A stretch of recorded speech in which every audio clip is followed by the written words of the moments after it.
Dueling Ogres would like to thank Bucky for his pledge of $3 and Chad Good for his pledge of $5 on Dueling Ogres Patreon. If you'd like to pledge for Dueling Ogres Patreon, go to patreon.com/Dueling Ogres. 3 patron tiers include Grazie Bella, $1 or more per month. This tier gets our most sincere and heartfelt thanks for being kind enough to support us.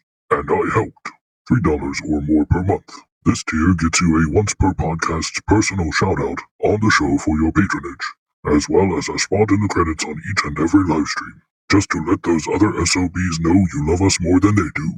And my special friend, $5 or more per month. This tier allows you advanced access to newly edited episodes before they are released on our website, as well as advanced YouTube link to the live show recording when available.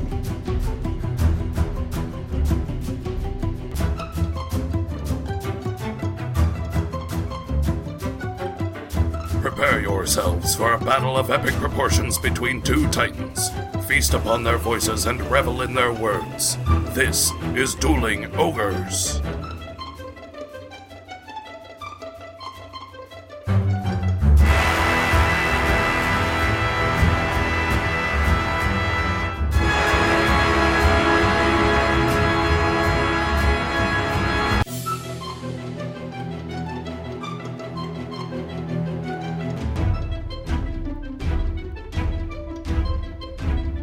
Hello, Ogres, and welcome to episode 195. Thank you for joining us, as always, on this Swafflin Monday evening, August 12th, 2019. I'm your host, Remington Hitchcock, and with me, as always, my co-host, Brandon Folsom. Hello, Brandon. Don't be fooled by the rocks that I got.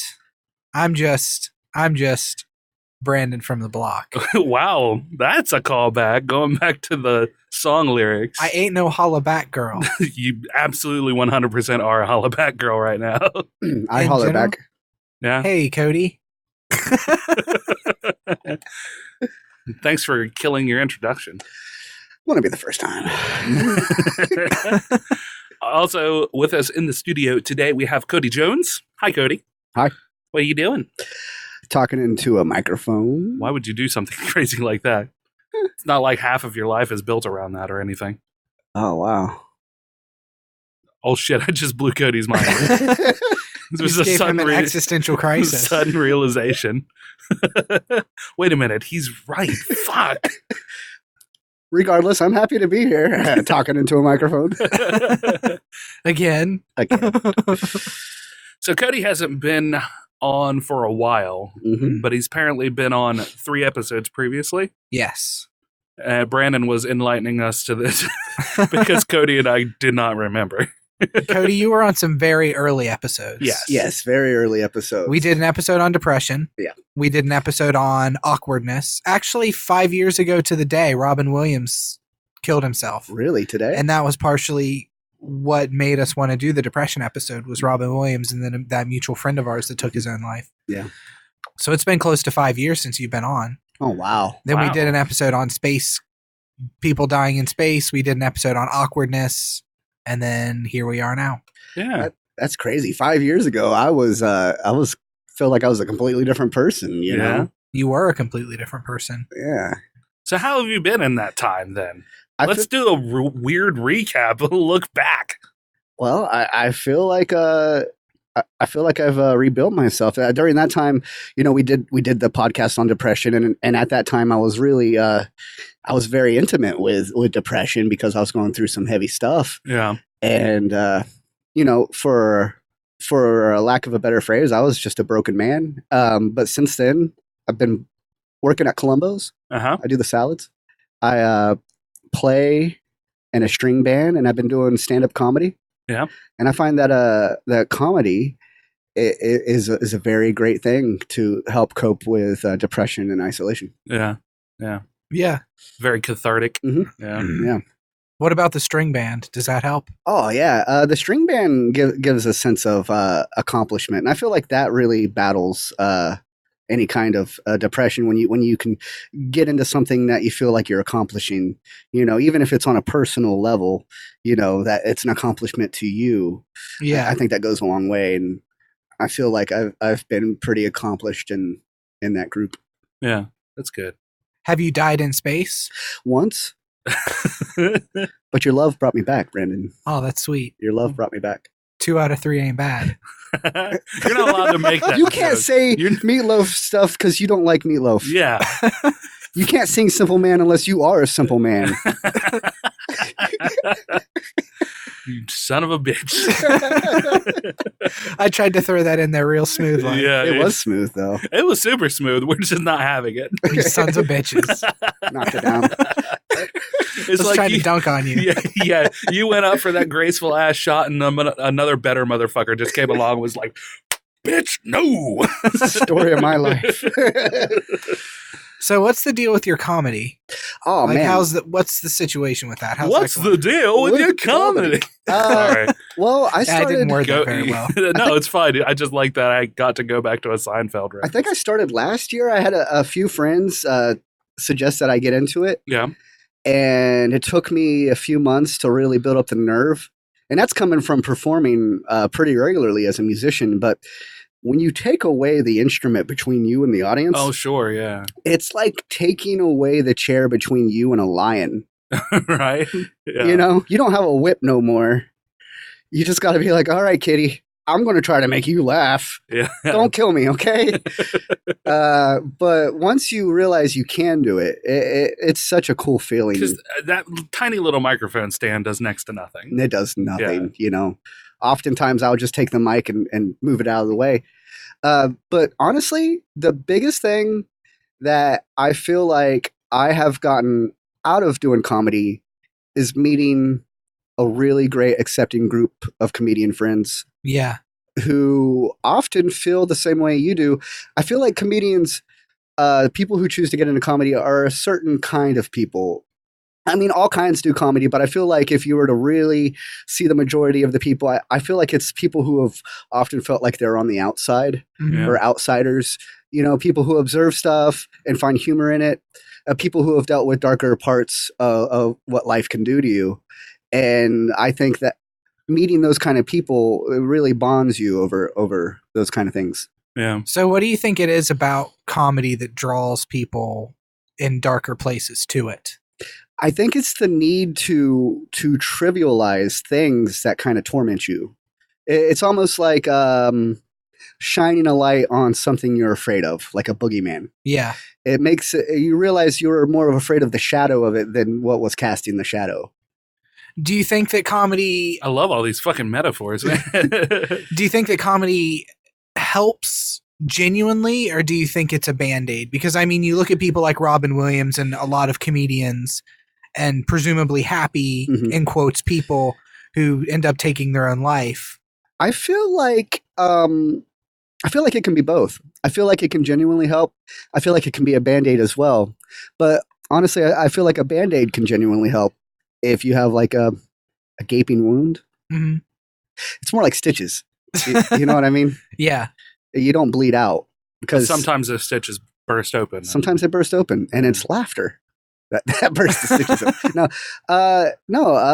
You know, comedy is great, and I believe that what we're seeing here in this area, the Mid-Ohio Valley, it is I see comedy growing out of the pain and the struggle that we are particularly suffering from Mm. as a group of people. You know, we all in this area struggle, probably, you know, more so than other parts of the country. Oh yeah, West Virginia and this Ohio, this whole Mid-Ohio Valley area is known for that. Yeah, and I believe what we're seeing is a counteraction towards it, and the counteraction is comedy. And if it keeps up the way it is, I feel like it could be like you know how like Seattle was for the grunge? Yeah, I feel like we could have like a little hot spot and where people become known out of this area. If it that keeps would be growing. cool. Yeah. You really feel like that's a possibility? I do feel like it's a possibility. So have you, I mean, I know there year and a half ago or so, we did see like this uptick in just buzz Mhm. for comedy and such happening in this area. Is it ebbing and flowing, or do Yeah, you still see it going up? Are you seeing more acts come out as far as that goes? Actually, just last Thursday at the Hideout, they had Ryan Niemiller on, and Ryan Niemiller is currently on America's Got Talent, Mm-hmm. and I think he's went through 2 rounds successfully. Yeah. And has a great chance of winning on for the comedy side of it. That's pretty good. Yeah, and we've gotten big names through here. Joel Gant is a comedian, and he really helped foster that kind of community here. Yeah. Yeah, he kind of, I don't want to say started it, but he kind of started it. Yeah, he really did bring it here. Or at least he grabbed it by the horns and said, okay, I'm going to take this. I'm going to push I'm going to take this bull and I'm going to. And because in Ohio, there has been a comedy scene for a while. Up in, Dayton, Columbus. Yeah. And I just think that we are finally getting ours. I always feel like West Virginia kind of has a time bubble of about 15 years around it. Yeah. Yeah. Yeah, that seems to be the going consensus. So if comedy's blowing up somewhere else, 15 years, it's going to blow up here. So I think we're right there. I think it's getting past that bubble, Yeah. I mean, when did we get handless freaking blowers? Like, right? The little blade blowers. I remember going to like another state and being like, what the fuck futuristic shit is this? Like, I have to hand crank, like, Right. But yeah. No, when I saw that we got the blade blowers in some of the restaurants, those ones that just shoot out the blades of air at you, and I was like, this is the coolest thing. Like, it feels so good. It's just one stream of air hitting one section of my hand. I have no idea what you're talking about. You don't know what a blade blower is? No. Oh my God, you're missing out. Yeah, you are. They said there was this thing saying that they were somehow less healthy than like other blowers. I'm like, it's fucking air. Now, I have heard that the traditional blowers, the ones where you hit the button to dispense free bacon. I heard that there's something that goes along with like urine crystals. Like it dries your hands, and what remnants of like urine get dried out into crystals and get blown around. I don't know the specifics. That's pretty cool. Yeah. I mean, it's science. I don't know this. I don't know the validity of anything because everybody's always like, oh, fake news. But I just don't know what's real anymore. I mean, I guess, okay, if I were to think about this like a scientist, you have these free roaming, fecal coliform particles all around a bathroom, especially. Yep. People are taking poops all the time. Got little peas and pea sprays going everywhere. That stuff's floating around. You walk into a public bathroom, you are breathing somebody else's pee poops. Yep. Yeah. Straight up. Intentionally. Yeah, intentionally. Yeah. He huffs it. Yeah. There's some energy. Yeah, it's like a rich Chianti. So to then have like a blade blower, I can see like the normal ones. Oh, it's just blowing out like a column of air, but it's not as intense. Yeah. So a blade blower is much more intense and more localized. And it's actually like taking an air compressor hose and just, spraying your hand. It puts a little indentation, whatnot. It just blows all the water off. So yeah, it's blowing all the water off, but it's also blowing the water in. If you think of, our skin is porous, osmosis is happening, right? Yeah, we're basically disgusting sponges. Yeah, exactly. So now you're blowing all of this fecal coliform and urine crystals into your pores. So you're soaking up your own pee poop. Yeah, and other people's pee poops. Yeah. Did you say that's efficient? Yeah, that's the first law of thermodynamics. Nothing gets wasted. This is a study in aerostatics. I'm really living up to my Facebook there. Did you ever check out the info of my Facebook? Spacebook? My Spacebook. I wish we'd have a Spacebook. Like my bio is constantly trying to fit an inordinate amount of information into a limited bio, and then it cuts off, because I ran out of space. And then I went to the College of Aerostatics or something like that, where I studied flatulence. It's very a very highbrow, lowbrow joke at the same time. Very subtle. I don't know. I like it. I feel embarrassed now that I talked about that. You should feel embarrassed. Have you ever thought about doing stand-up comedy? No, I don't. Would you do it? I would fail miserably if I got up there. You'd be surprised. There's a whole level of talent. Here's what I think about me and stand-up comedy. Because am I a funny guy? Yeah, it's debatable. You entertain me. Okay. Yeah, so you entertain people. I do my best entertainment when I'm playing off of somebody. Gotcha. If I go up there by myself having a set of things that I think might be funny, It it's could hit or miss. Yeah. Yeah. And I know that's kind of what it is, and you kind of have to just take that step, I guess. And when a joke dies, you just fucking let it die and you move on to the next one. Or you make a joke out of the dead joke. Yeah. And that helps. You know, I had a similar hang up too, because my humor is very similar in that I work off of other people. You say something, I'll think of something and throw it back. Yeah. Vice versa. But when you do have a set, it is a little different because you're not working off of anything. I mean, you could be a crowd worker. I'm not. I go up there with bits that I've written and say them.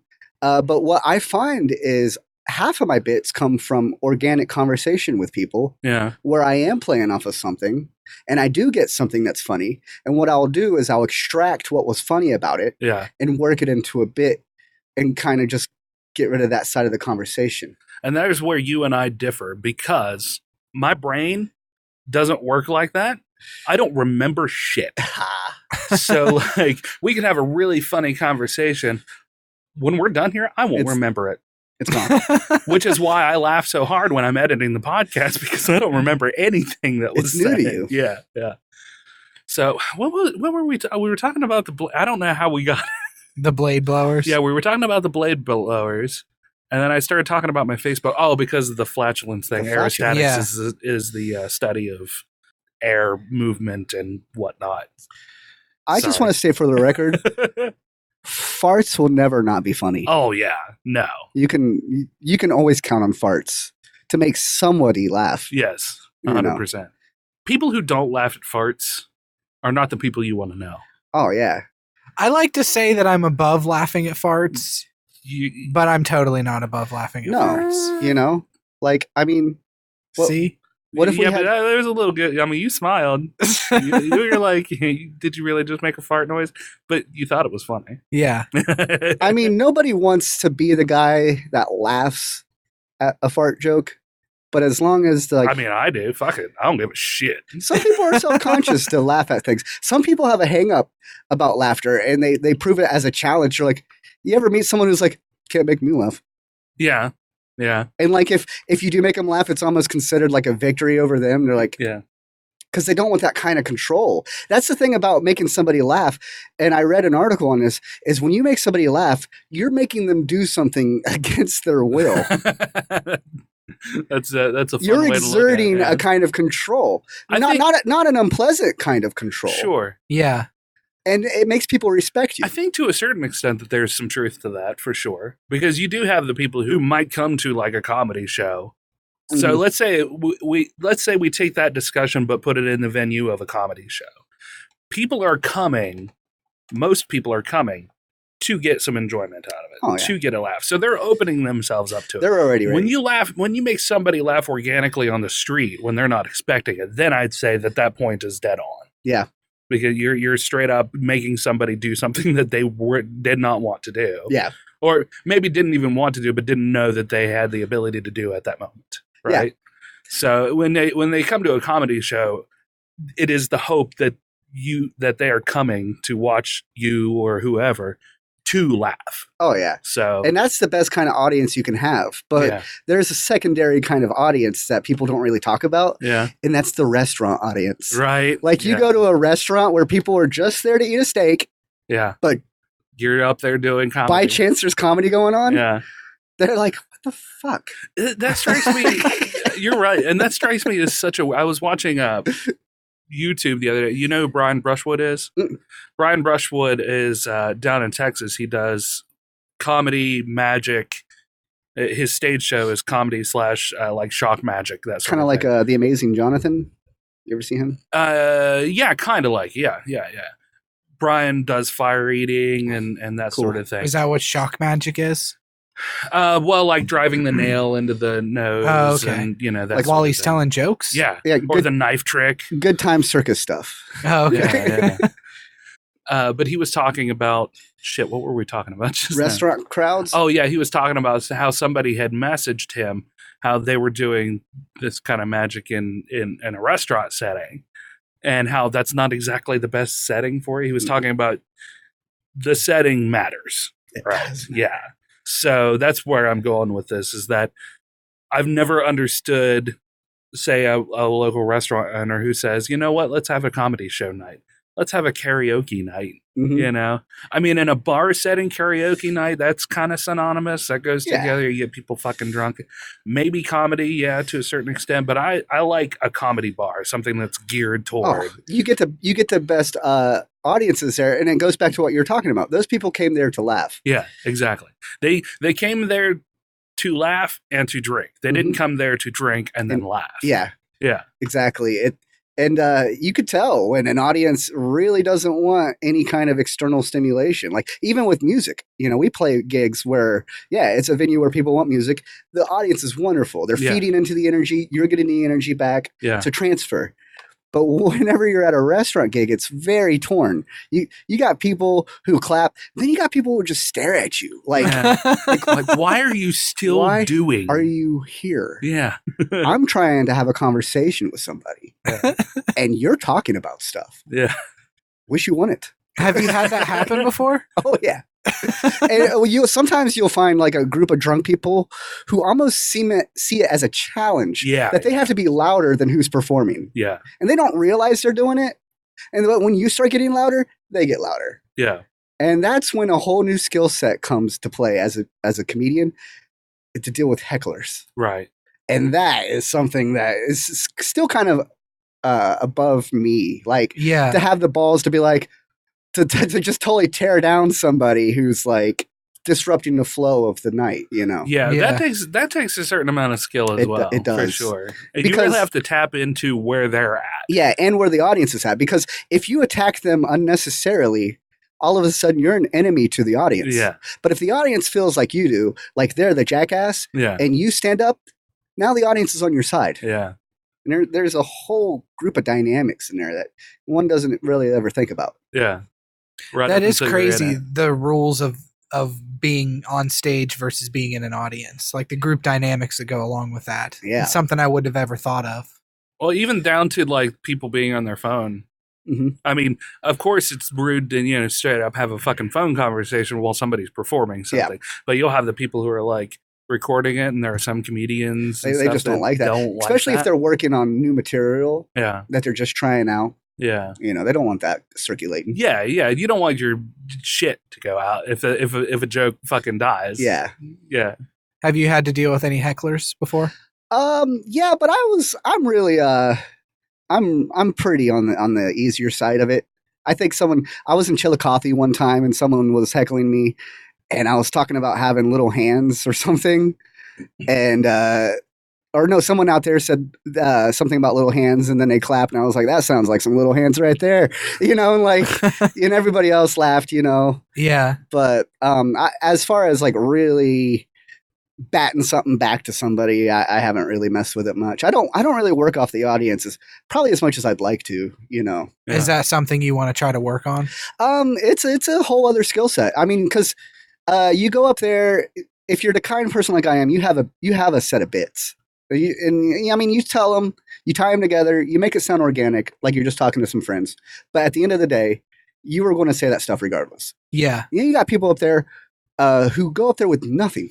They go up there with an empty mind and who's in the front row, and like it's just really insane to see that kind of different level, different kinds of performances. And, they're both good, but they're both wildly different. Yeah. I've always especially found it admirable, the people that go up there and can just work off the audience like they do. I do too. I feel like that's the difference between extroverts and introverts, is extroverts have a lot more capability to go out and just like, hey, how you doing? Yeah, and read the people and then do the thing. Yeah. Yeah, read the people, do the thing. Yeah. Save the cheerleader, save the world. Yeah. Come on, people now. Smile on your brother. But yeah, I'm more of a, I thought about this last week and I'm going to tell you now. Yeah. Yeah. And as far as getting on stage, that I would probably be the other person. Yeah. As long as the audience was alive enough to do that, I would be the guy who would be able to play off of the audience. Oh yeah, you're a pretty smooth talker. Yeah. I will say that having to have sold mattresses and talk to people on an intimate level makes it a hell of a lot easier for me to go up there and sell Italian ice to a community of people who don't really know what the fuck Italian ice is. What is Italian ice? It's like gay ice cream. Okay. Well, I thought gelato was gay ice cream. Yeah, gelato's gay ice cream. Italian Italian ice is like ice cream but with no cream. Okay. So it's made in It sounds like half a product. Yeah. So it's made in ice cream machines. Yeah. It has that same like crystalline structure, that consistency. Yeah. Just no dairy. Just no dairy. Yeah. Okay. So I didn't know that. Yeah. And now you know, and no one's half the battle. I hope you guys know that now too, who are listening to this. Yeah. Yeah, I feel like Except they've learned that I have something. to cut it off because we had said gay ice cream. You can say, we can say gay ice can't cream say on gay the show. ice cream. It just means happy. we can say it. We can say it all we want. It doesn't need edited out. Honestly, I will just go ahead and say I like gelato. There you It's go. great. We didn't say anything bad about gelato, just said it was gay, right? Yeah, it was gay ice cream. Yeah. It's like homosexual ice cream. I'm not saying gay like Cody gay or Remington gay. Yeah. I'm not like you're gay. I'm just saying it's gay ice cream. It's gay ice cream, man. But it'd be okay if we also said that we were gay. Yeah, exactly. Yeah. I'm perfectly fine with that. Moving on. Okay. There's going to be a huge blackout chunk. Oh no, I shrink that shit together. It's fine. Yeah. Shrinky dink. I'll put it in the outtakes for the one patron who pays for it. Give him a little Yeah, give him a little one of these. Little squeezy honk. Autograph picture of my cleavage. Yeah. That should be a Patreon reward too. It should be. It should be. You pay $10 a month and you get once a month you get an autographed picture of Remington's cleavage. In different places. And So like here it is over the Italian ice machine. Yeah. I'm just photoshopped into Paris. in the sky. Yeah. Over top of the Eiffel Tower, shining my bosom down on it. I love it. Just fucking light rays emitting. You don't even have to edit in the light rays. That just happens. Yeah, I know. That's natural. You were looking down in that water like there was something wrong with it. There's ice in it. Yeah. I didn't realize. I knew there was something crunchy in there, but I didn't know what it was. And I looked down, it's ice. The common thing that you might find in a... Yeah, I know. All right, audience. The thing you might find in a drink. Go. Bugs. More bugs.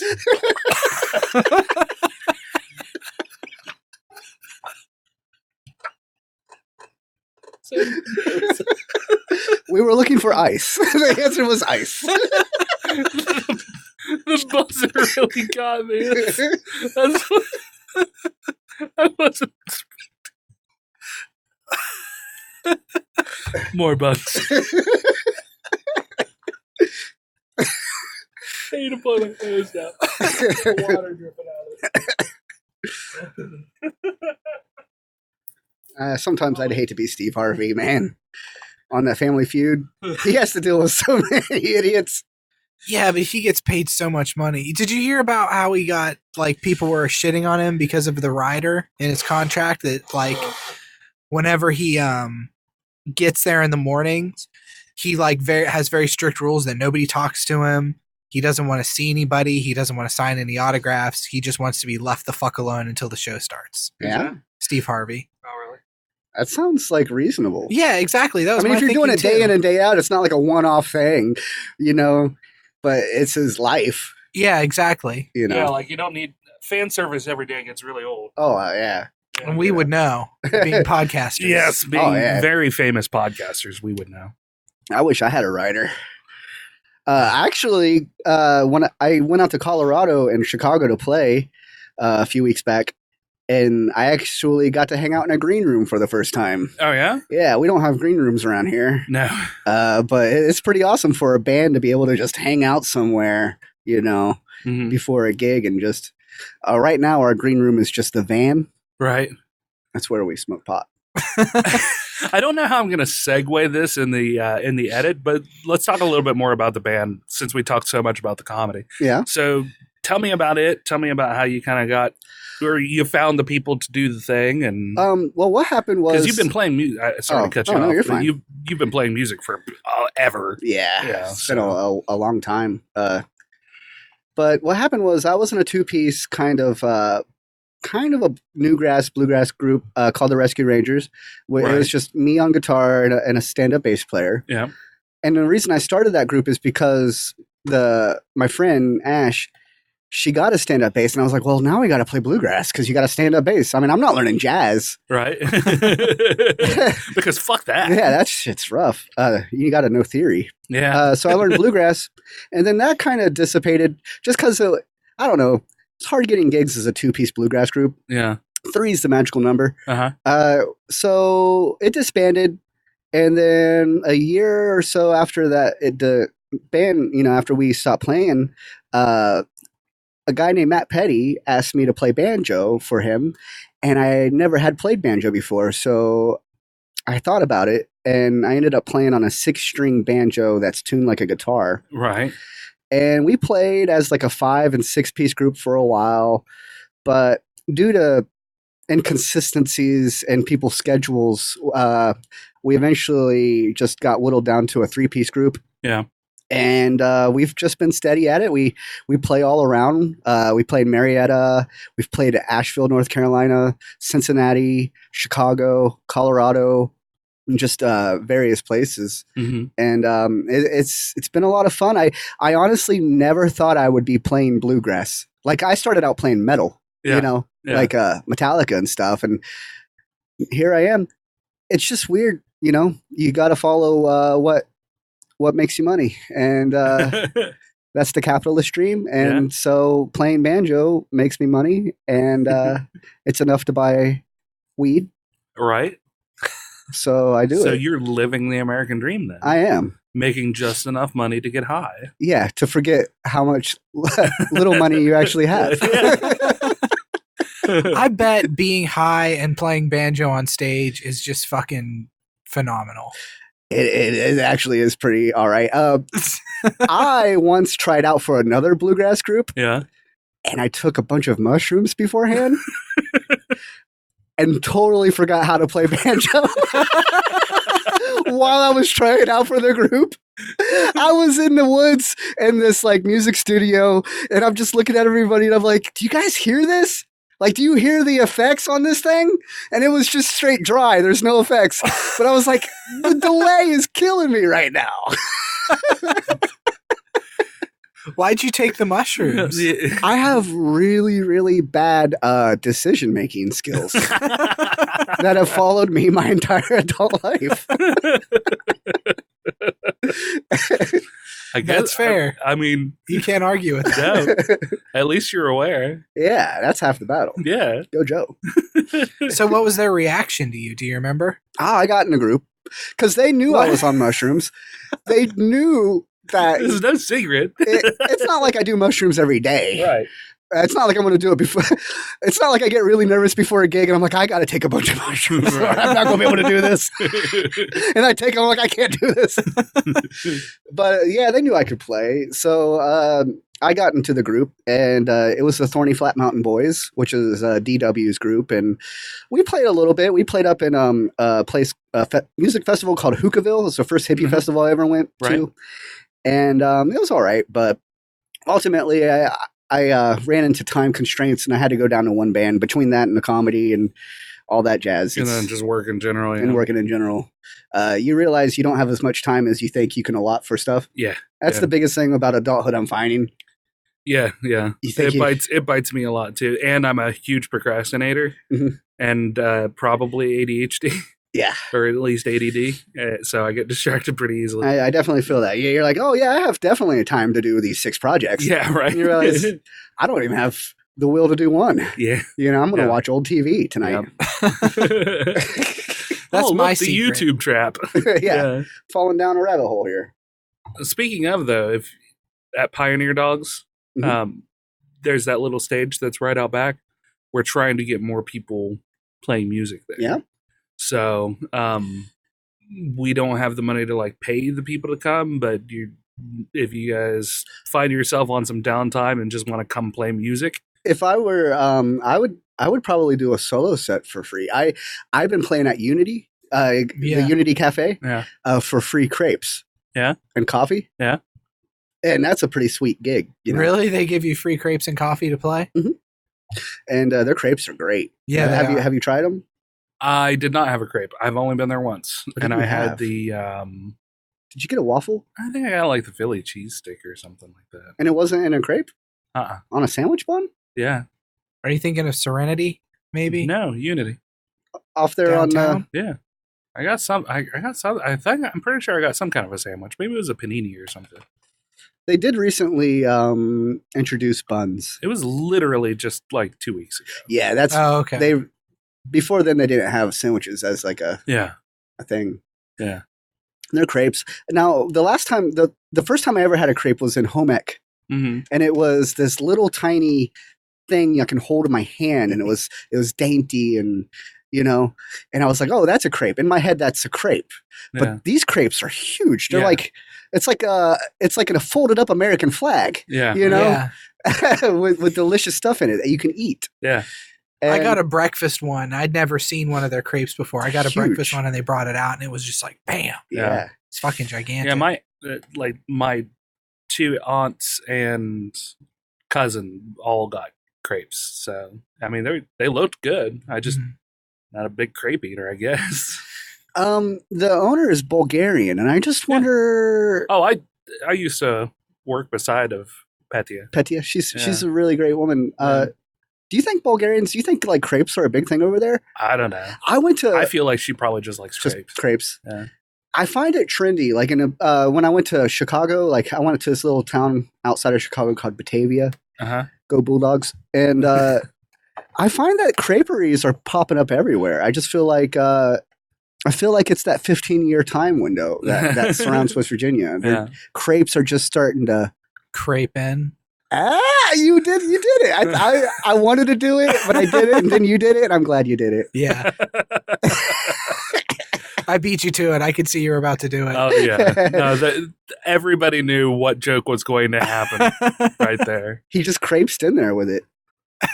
I gotta stop. Can we get back to the music, Cody? Yeah, seriously. Let's do the music here. Jeez. I love how I berate all of our guests. Yeah, you really do. That's my thing. So, how long have you been playing with this band? About 2 or 3 years now. Yeah. And every year it gets a little better. It's almost like a small business, Oh, sure. Every year we get more gigs. Every year the gigs get better. It just takes consistent effort. And a lot of sweat equity. But I know that you can. And some business management. Yeah. For sure.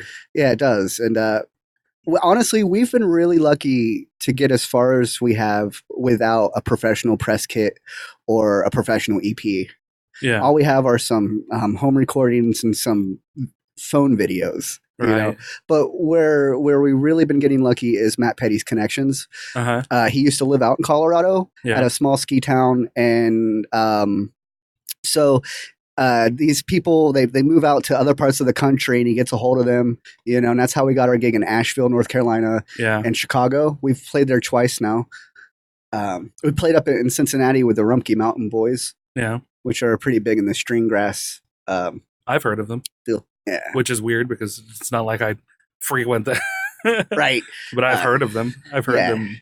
It's been pretty cool, and hopefully, it just gets to be more and more. But I find that being a musician is kind of disheartening when you think about how long a band is around before you've heard of that band. Right, yeah. If you ever hear a band and you're like, this band's awesome, and then you're like, oh, they've been at it for 25 years? Yeah. Yeah. There's yeah. There's a lot of time into it, Yeah, unless you're like one of those pre-generated pop groups that comes out, you're pretty much stuck to obscurity for 10 years. Yeah, I was. I recently watched a documentary on the Flaming Lips, man, and they were at it in the 80s. Yeah, seriously? Yeah.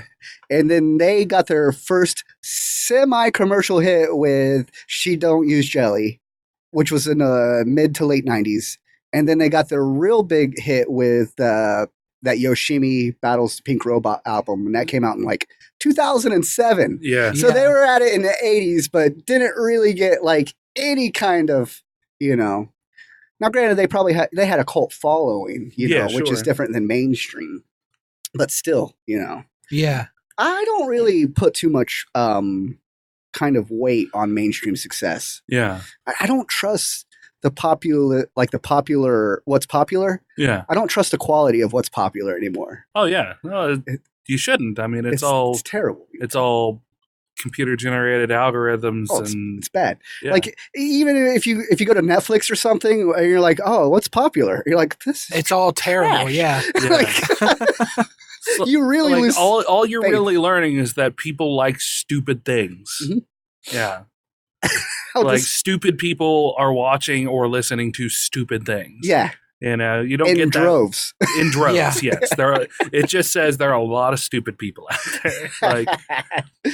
and I'm discounting that subset of really intelligent people who just like to turn their brain off and watch stupid shit. Yeah, But by and large, that's not the case. that's not the case. Yeah. By and large, it's people who want to watch Paul Blart Mall Cop. Yeah. Hey, whoa. And they're speeding home Wait a from minute. work to put it on. You know, Yeah. it's the person behind you riding your ass. You're like, why are they in a hurry? I gotta They want to watch- go home and watch Storage Wars, Yeah. Yeah.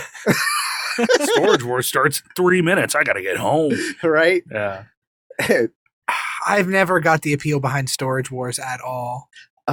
I think it would be fun to do a parody of Storage Wars and just like make it see, like have everyone constantly try to convince the viewer that it's real, Yeah. but then have it just ridiculous, outrageous stuff happen, like opening up the storage unit and there's like alien autopsies and like Right. Bigfoot, you know, like bats fly out. And they look at the camera and they're like, this is totally not staged right now. Yeah. This is completely real. just a $400. barrel full of babies. Yeah. You know, just sitting in an empty. Who would do this? Let's do a random story, and then we're about an hour into the actual episode. We started about 30 minutes after we're starting the recording. So do you guys have any shirts? We do. We have a whole shop. We don't have any here, though. Oh, Yeah, it's all made to order. gotcha. Yeah. Like sheets. yeah. Everything's made to order there. It's just there's too much cost involved in us doing I understand. buying fucking 20, 30 shirts. I get that as being in a band and we have shirts and I pitch those shirts every show. Yeah, And I would say only 2 to 3% of our shows I actually sell shirts. right. People don't want to buy your shirts. Yeah. Well, people just, I don't know. I don't understand the psychology of being in a famous, like, you know, group where people come up to you like, oh, you got buttons and stickers? I need it. I need that in my life. There's something that happens. There's some kind of shift that happens where your merch becomes desirable, you know? Yeah, And I don't know what that is yet. and it's just not there. I guess you just got to not suck. I don't know. I want one of your guys' shirts. I Yeah. didn't know you guys had shirts. Yeah, they're $5. Oh, $5. Come on, dude. $2.50. That's fair. I'll give you a hand job if you take a shirt.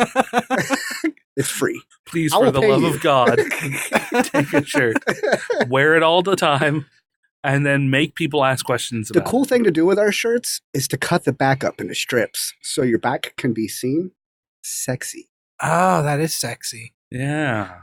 We Or only like have- cut them totally and then tie them back. Yeah. It's Yeah. so sexy.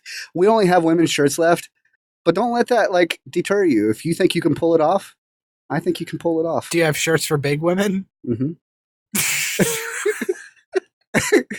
You nodded with such conviction. We have shirts for giant women. We have a shirt that's 2 stories tall. We only have one, but in case, you know. Just in case that one Amazonian woman comes down from deep in the mountains. Yeah. After she's been dosed with radiation, has grown 50 feet. Yeah. Wouldn't it be We great if got she you covered. she comes to your show and then you can't sell her a shirt? You're like, Gargantua, we got you, girl. And she's like, nah, thanks, bro. I'm do you fine. have any buttons? What's the polyester mix on this? Is this a 50-50 blend? I know. That's just going to ball up in the wash. All right. I have a bunch of nerd stories. Uh-huh. This one might be interesting. Brazilian president You gonna pick the name you can't read? Jair Bolsonaro That's not bad. him. Yeah. suggested Friday that people should poop every other day as a way to save the environment Wow. I never considered that. after he came under fire for a surge in deforestation of the Amazon since he came to power. I've actually been a step ahead of him. I've just been pooping in the sink. Yeah, I mean, Does here's that save water? Yeah, it's green. The sink is? No, I mean, it's green to do that. Oh, gotcha. well, I don't know if it's the water that we're worried about here so much as the deforestation for like toilet paper. No. What happened? He's apparently a very far right Oh. conservative president. Okay. And according to Brazil's National Institute for Space Research, which tracks clear cutting of the rainforest, around 870 square miles of the Amazon was cleared in July, Wow. an increase of 278% from a year ago. That's Right. crazy. So his So it doesn't specifically say that it's for toilet paper, but I feel like he may be drawing the parallel.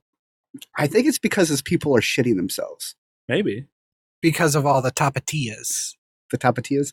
What is tapatillas? I don't know. I don't even know if that's a thing. Is it like It sounds like tapas? tapas, Like tortillas. Where are you guys looking at me? Tapatillas. tapatillas? Isn't that like Remington Well, tapatillas. Is it just Is that because like- I'm fat? is Like that- you is think that I know like all of olives the and foods? pastrami and stuff on a board? Or is that Yeah, Remington, tell us about this. All right, guys. You big hungry man. yeah, man? Swaffle it up. No, he told the National Institute of Space Research that it was fake news. Ah. He used the term fake news. Yeah, because that's what you do. Then he fired the head of the institute. Because that's After also this- what you do. Yeah. News came out. And then he was giving a press conference where he said that it was all fake news. And then he said people should poop every other day. I mean, He sounds like a brilliant Prick. man. That's, did you just say prick? it's crazy. Have you heard that scientists recently, there was a study showing that they're self-censoring because of funding?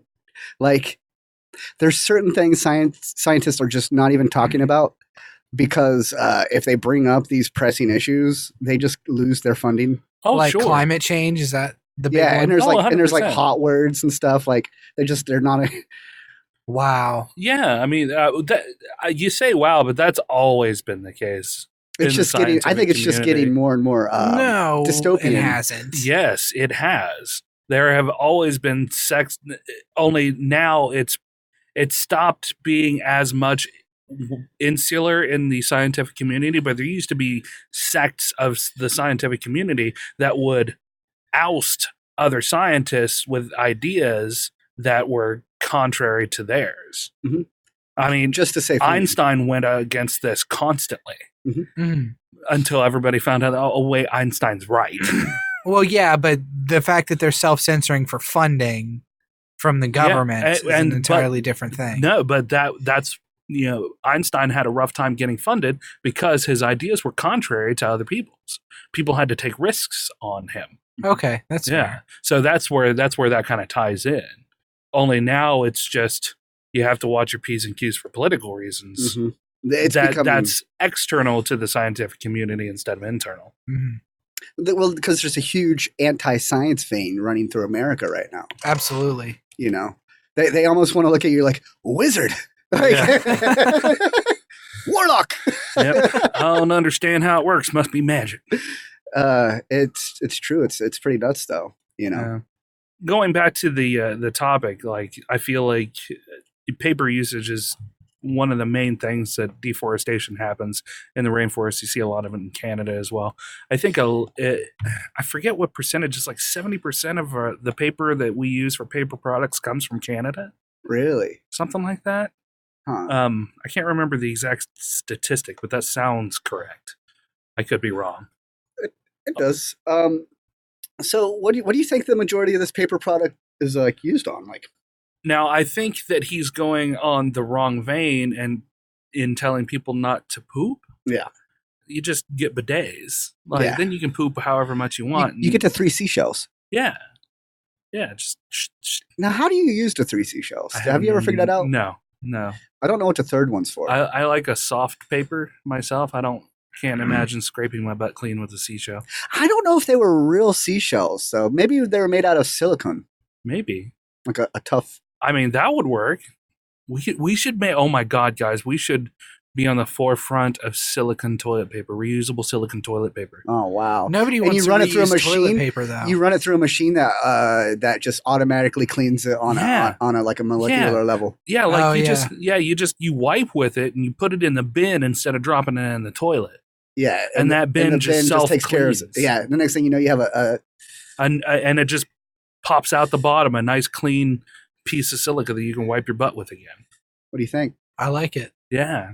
What do you guys think at home? Yeah. You can make it of aerogel, super absorbent aerogel thing to wipe your butt with. Aerogel. When is that going to? Aerogel's been around since the 1900s. Yeah, but it's like expensive, even for like a little square. Yeah. I want to get a piece of that though. Yeah. It's the like main company that makes aerogel is on the East Coast. Really? Yeah. I think it's in Massachusetts, maybe. That's cool. What is aerogel? Aerogel is an extremely light material. Like the picture that comes to my mind is a square of it sitting on blades of grass, and the blades of grass are not bending whatsoever. Oh wow! Yeah. Like it's like you can mix it in different ways to make it like absorbent or water repellent. Mm-hmm. Oh, okay. Hydrophobic, I think is the word that I'm looking for there. And you can take a handful of it and then put a blowtorch up against it and not feel the heat. Yeah. Oh wow. Yeah. And it's like 98% air. Yeah. So why are we not using it for stuff? Are they? It's very expensive to manufacture. And depending on the use case, it's very brittle. So there is a video actually of the YouTube channel. I think it's Veritasium. Mm-hmm. And he went to explore this stuff and he coated himself in aerogel dust and then walked into the pool and came out dry. Really? Yeah. Weird. Yeah. He's like, it's a weird feeling. And you like the camera under the water and it just looks like there's a real thin bubble around him. Like the way the spiders walk on the water? Yeah. Or like if you ever see a bunch of ants who are traveling like underwater, they get like a bubble around them. They get a bubble around them. Yeah.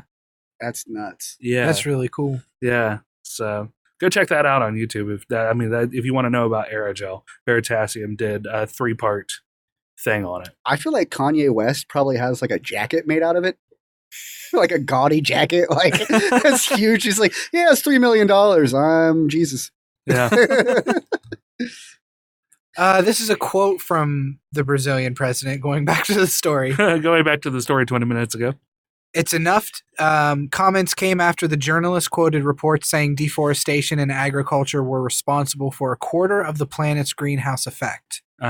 He says, it's enough to eat a little less. You talk about environmental pollution. It's enough to poop every other day. That will be better for the whole world. Simple words from a simple man. Yes. Yeah, just eat I mean, less. I can't say that he's wrong. But if we pooped less, but I mean, I also can't tell my bowel not to poop 2 or 3 times a day. I need to see the numbers. Like, I need to weigh the numbers of rampant corporate greed. Yeah.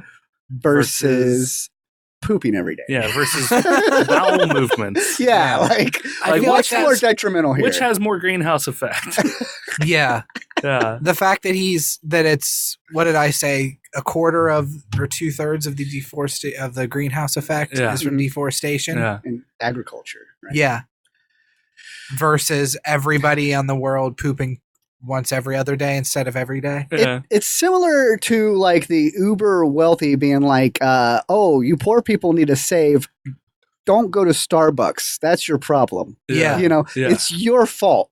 Yeah. that you're poor and don't go to Starbucks, and that will help you. It's like, listen here, that fucking double shot latte keeps me from killing myself, Right. okay? Don't guilt me Yeah. into thinking this is my problem, Yeah. okay? This is the one bit of joy that I get weekly, so... But it's very similar. It's like, oh, it's your fault. Don't poop so much. Yeah. Did you guys watch Game of Thrones? I Did you did. watch Game of Thrones? Hmm. Remington, you did. Have you seen any at Do all, you, Cody? do you care about it at all? No, spoil it away. This has Okay. nothing to do with Game of Thrones. Okay. Sweet.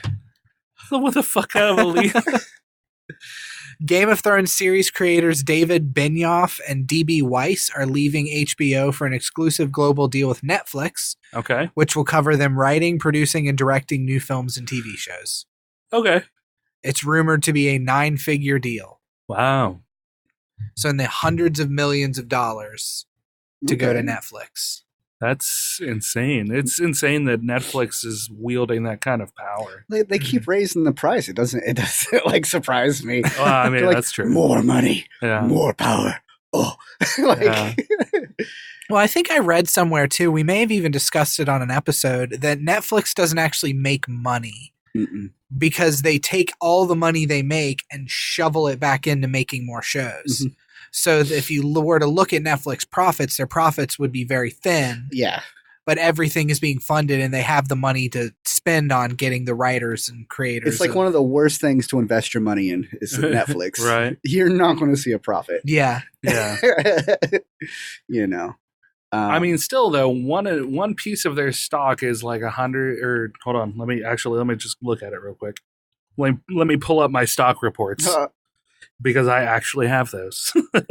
yeah, Netflix is just something I currently don't have. I feel like there's a lot of cool free streaming services out there. that I Netflix dig. stock right now is at $311.45. Jesus. Oh, 40 cents. Oh, you son of a bitch. Yeah, I know. In fact, it just, let's see here, we just had a little bit of a climb. It opened up this morning at 305, so Ooh. it shot up like $5 there just today. As far as stocks go, that's a pretty volatile. Now, that being said, they have fallen over this past month. They were at $372.94 July 15th, and they have dropped down to 311. So definitely seeing some shifts. I was looking to see if there was any Netflix news that would have caused a jump. 5 years ago, actually, let's go at the beginning of this chart, August 15th, 2014, Netflix was at $64.17. Really? And right now it's at 311 something.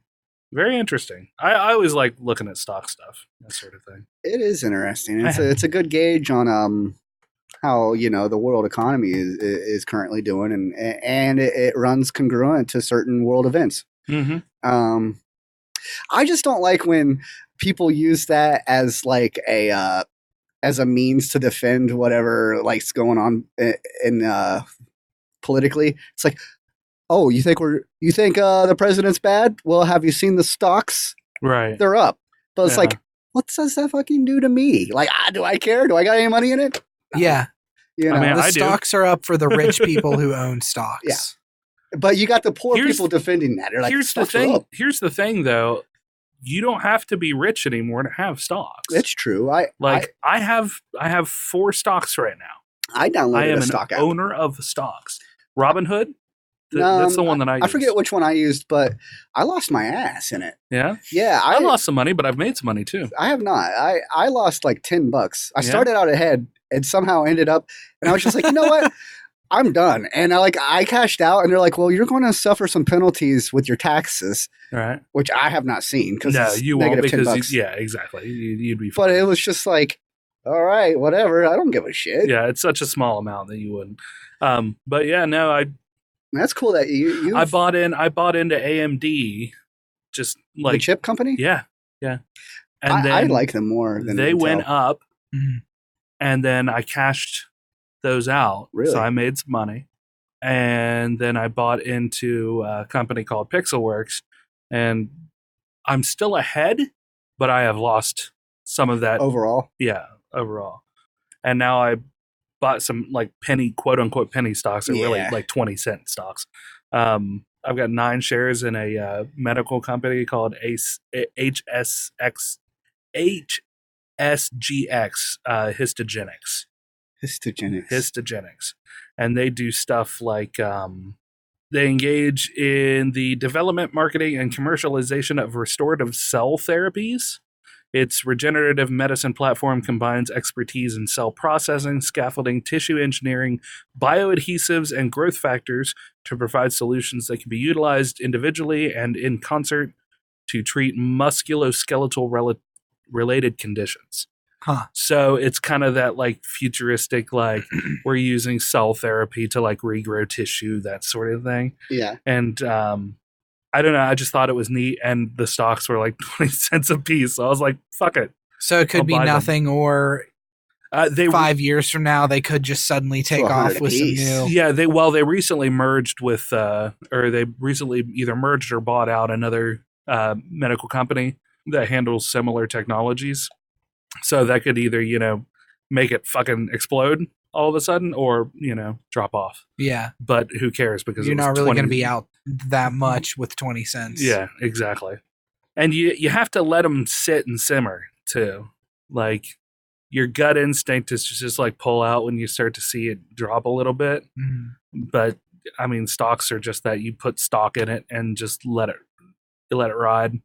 That's why I still have stock in Pixelworks. Just because, like, well, I could just take the hit and take it out and put that money elsewhere, or I can just let it ride. Yeah. They might come back around. I don't know. It's all cyclical. Yeah. So I know neither of you guys are really into the streaming world, but you know who Ninja is? Yeah. Okay, you know who Ninja is? No? The lead singer of D Antwoord. No. Although you are correct. Yeah. So Ninja was a big streamer. He really made his name in Fortnite. And It's like the richest streamer in the world. Okay. Yeah. Well, he recently gave up Twitch to move to Mixer, which is Microsoft's streaming platform. Reached a deal with right? That's my thought. Very similar to Twitch. They have a few different things that make them kind of unique from it, but it's Microsoft. So two big companies. Twitch being owned by Amazon now, for those of you who don't know that. Twitch originally started off as a subset of Justin.tv, and then it became popular because people started enjoying watching people game, and then Amazon bought out Justin.tv for Twitch. So this is important because I'm in a community of streamers. Yeah. And the biggest streamer on the platform just ditched the platform for another platform. So now we're seeing people go. Now Twitch dug a little extra notch in the grave of this by putting currently popular streams up at the bottom of Ninja's old URL. So he shuts down his account, and the old URL now features other, streams that are being popular right now. Okay. As far as a business decision goes, you want to, maybe find the next person. You want to elevate somebody to that level. You want to show off the other streamers.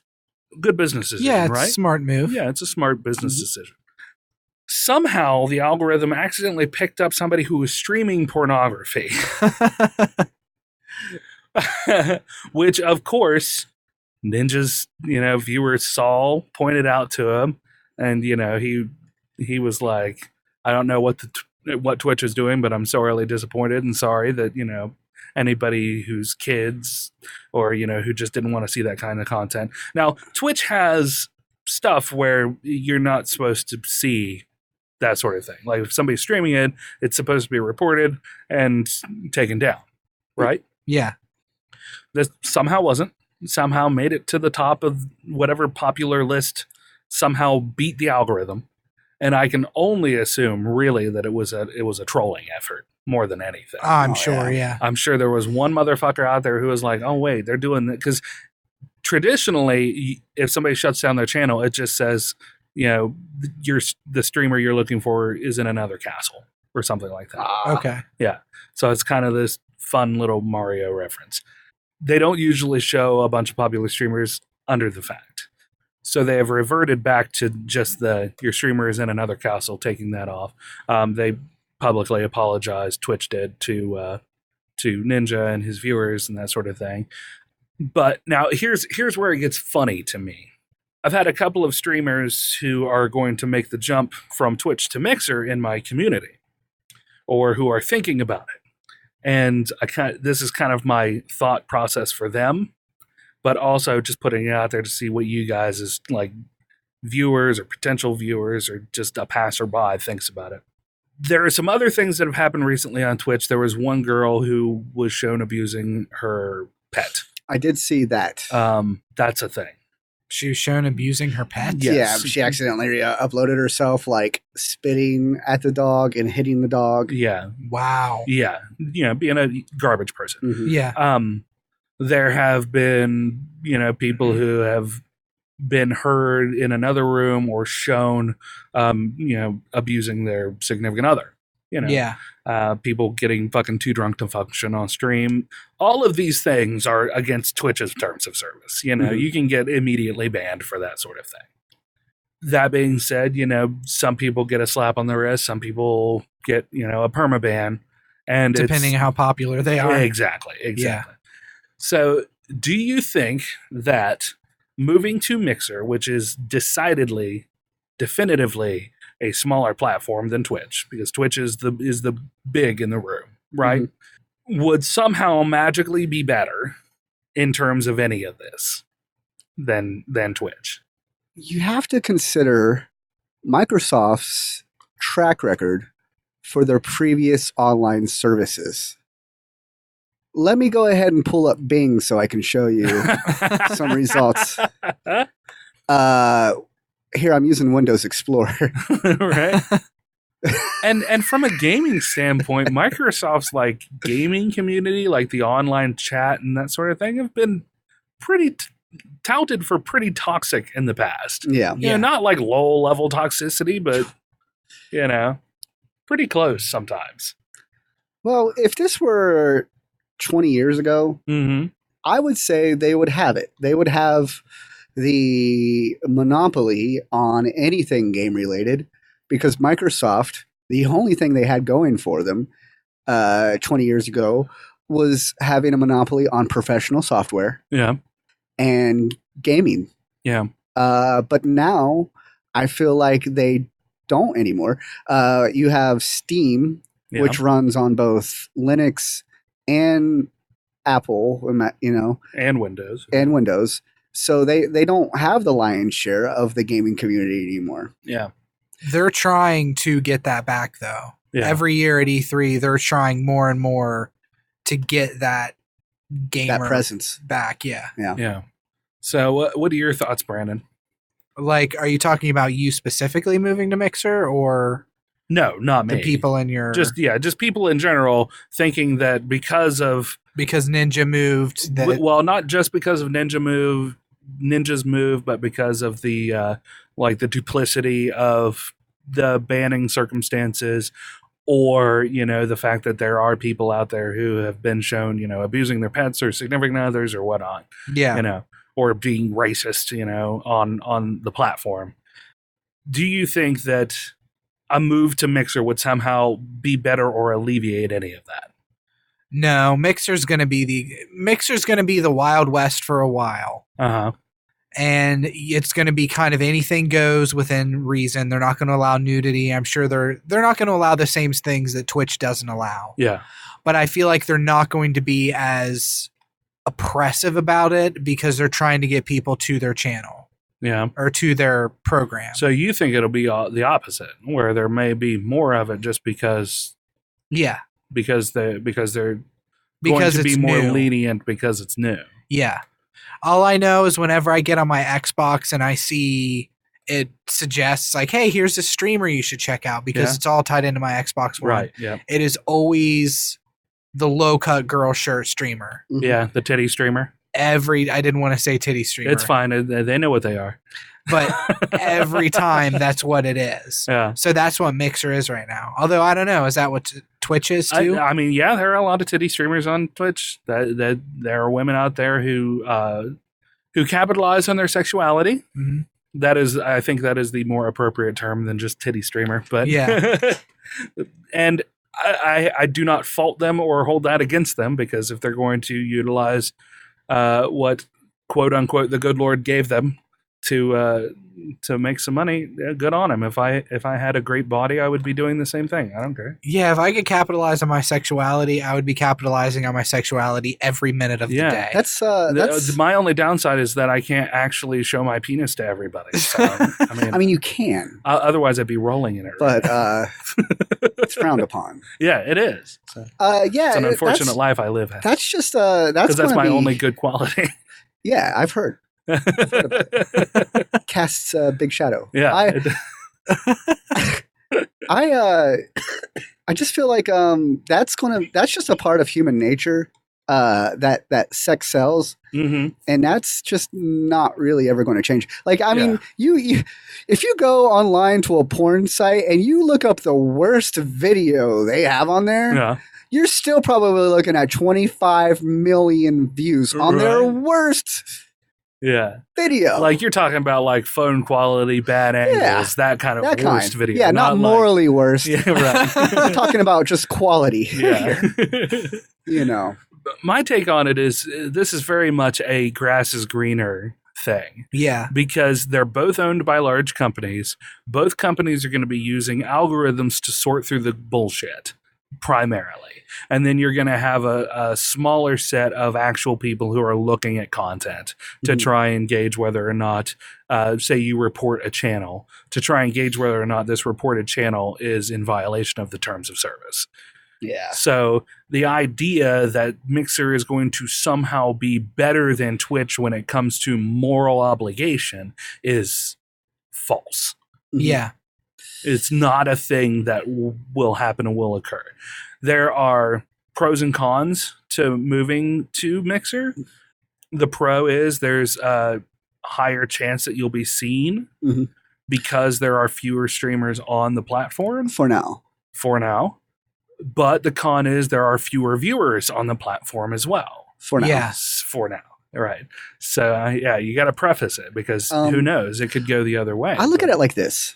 You have all the restaurants here in town. Uh-huh. Everybody goes to them. Some of them are king of the food, restaurant area. Yeah. And then you get a brand new shiny restaurant to come in. Uh-huh. All right. It's brand new. Everything's new. Food's good. Everybody's going to it. But a year from now, Yep. is it not like every other restaurant? Things just are starting to go to the wayside. Quality goes downhill a little bit. Yeah. And I believe the same thing's going to happen with Mixer. Yeah. It's going to start off shiny and new. They're going to adhere to their bylaws a lot more Yeah. and more stringently. However, time is going to pass, and the next thing you know, you're going to see identical things happening on Twitch or on Mixer that you have at the late stages of Twitch. Yeah. And then what you're going to see is probably a news service being brought up by someone else. Hell, maybe even Netflix or like, All right. you know what I mean? Just you never know who's going to throw their hat in the ring and try to monopolize on a service like that. Yeah. Yeah. So, yeah, that's about where I'm at too. I just what really gets my goat, what really grinds my gears about it is seeing people who I really enjoy in the community, but I have such a pragmatic view of things that, like, it boggles my mind how people just want to throw their hat into that ring and say, I'm moving because of these reasons, Mm-hmm. and not acknowledging the fact that those are the exact same things that can happen on any other platform. Exactly. Like, it doesn't matter. No. So, like, if you have already built up a reasonable amount of success on Twitch and then you want to make a switch, Mhm. you're going to lose at least 50% of your viewers. Oh, yeah, it's- At least. At least 50%. It's like going to a different town. Yeah. You got to build up you got to rebrand, Yeah. build up that base again. Yeah. So, I mean, depending on how much work you've put into it, that could be a pretty detrimental thing to your streaming revenue. And these people have wonderful hearts, like the couple of people that I'm thinking of specifically. I'm not going to call out any names because that's not the place No for reason it, to. But they have wonderful, wonderful hearts. And it's just, it feels like there needs to be somebody who just will say in a very matter-of-fact way, but what about this? Mhm. You know, but what about the fact that this is still just a platform for people to do their thing? Absolutely. Like, that's all it is. You know, people are out there thinking that Twitch somehow did Ninja wrong by an algorithm accidentally pulling porn up onto his website or onto his URL. Right. But Ninja, he may own his brand. He may have built his brand, but he doesn't own the space in which he was doing that. Oh, no, not at all. No.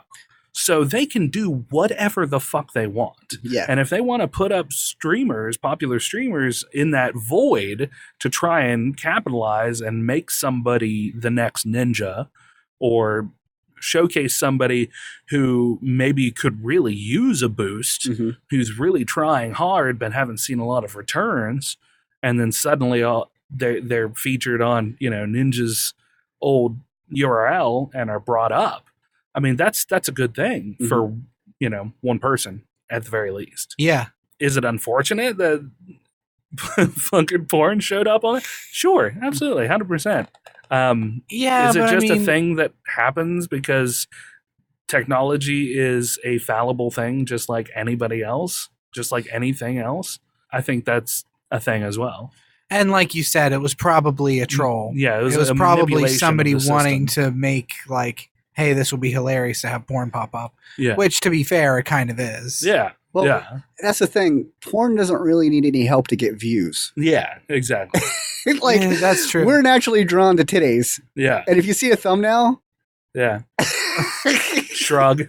That was a shrug for the listeners. I mean, like, I was really outraged after I got done. Let me tell you. Yeah. I reported that after Yeah. I finished. Yeah, exactly. Exactly.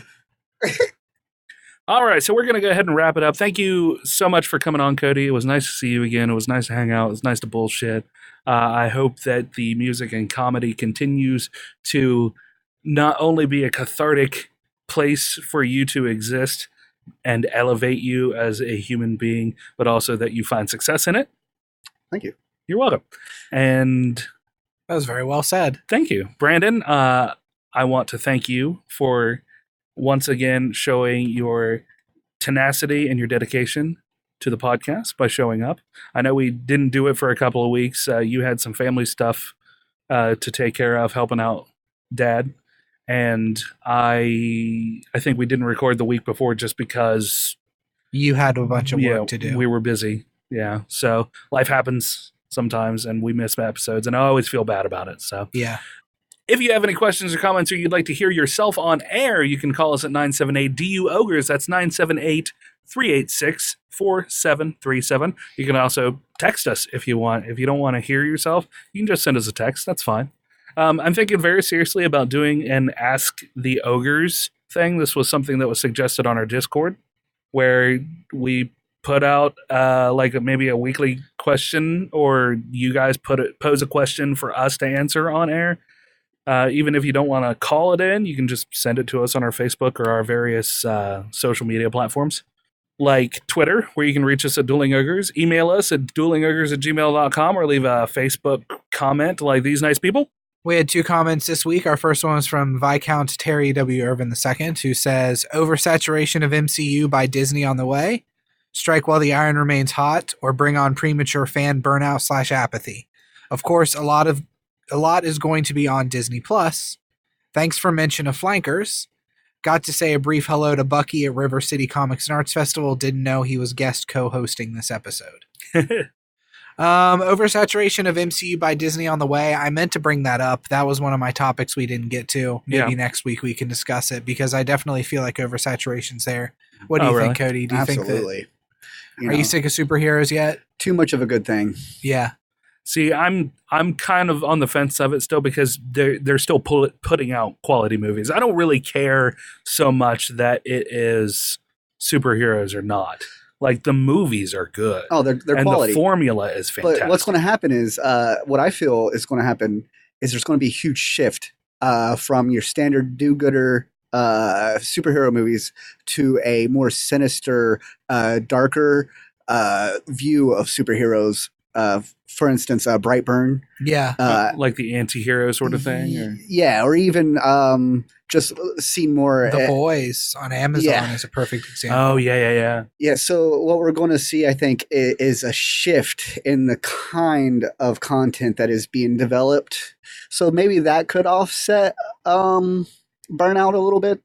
Yeah, definitely could. And that's one of the techniques that comics have used in the past is, showing heroes in the less than godlike light. Oh yeah, Dark Marvel and all that. It's all on the roster and coming down the pipe. Oh yeah, for sure. And then our other comment was from Jordan Lowe of Kapow the Pop Cultured Podcast, a rival podcast, one that we hate and refuse to acknowledge ever. Available on iTunes or anywhere you can find a podcast. Yeah, you down with kpp.com. Yeah, I think it's .com. I believe you're correct. Yeah. He says Giancarlo Esposito sitting at home and then posts a GIF image of who I'm assuming is Giancarlo. Yeah, is Giancarlo doing the? That's right. What? Yeah. This was in reference to me not knowing who Giancarlo was, the actor that we had talked about in the previous episode when we were talking about people being in this or actors being in this one show. I don't remember what it was now because it's been 2 weeks. Yeah, I don't remember at all. But I did get the reference. I did know what he was trying to say. And listen, I said that there was going to be some nerd rage about me not knowing who people were, and there was. So thank you for that, Jordan. Jordan also owns Asylum Comics in Marietta, Ohio. Go check him out. Buy some books. He is also the organizer for the River City Comics and Arts Festival. Yeah. So I just wanted to make sure I got the name right. Yep. And, he plugs away at that every year, and bless his heart for it, because I know he's not the only person that works on it, but he's the primary person that works on it. So he's a wonderful guy. So where can people find you, Cody, if people are looking for you? Do you have any internet presence or your band's Facebook page? Do you want to buy my time to design and build a website for you? Possibly. Okay. You can find us on Facebook under Matt Petty and the Whiskey Chasers. We have an Instagram also, Matt Petty and the Whiskey Chasers. You can find me on Twitter, Matt Petty and the Whiskey Chasers, LinkedIn, MySpace. If you want, I will put you in the top 8. Zanga, Friendster. Jesus. Live Journal and Dead Journal. That's right. Blogspot. Mediafire. Oh, man, I am impressed. I'm kind of hard right now. That was good. Thank you very much. Make sure to subscribe on our website at duelingogres.com for news shows and articles pertaining to some of your favorite geek news. And finally, be sure to leave us a 5-star review on the iTunes, because that helps to boost us higher on the cool kids list. Or you can sit in the background and twirl your mustache like Cody is doing. He has a handlebar mustache, and it's beautiful. It's glorious. You've been working really hard on that. Actually, I'm cheating. I'm using extensions. Or you can find us on YouTube, iHeartRadio, Spotify, or nearly anywhere else you can find a podcast. So until next week, ogres, keep your clubs blunt and your tusks sharp. Good night. Cody, you didn't say good night. Good night, everybody. It's too late.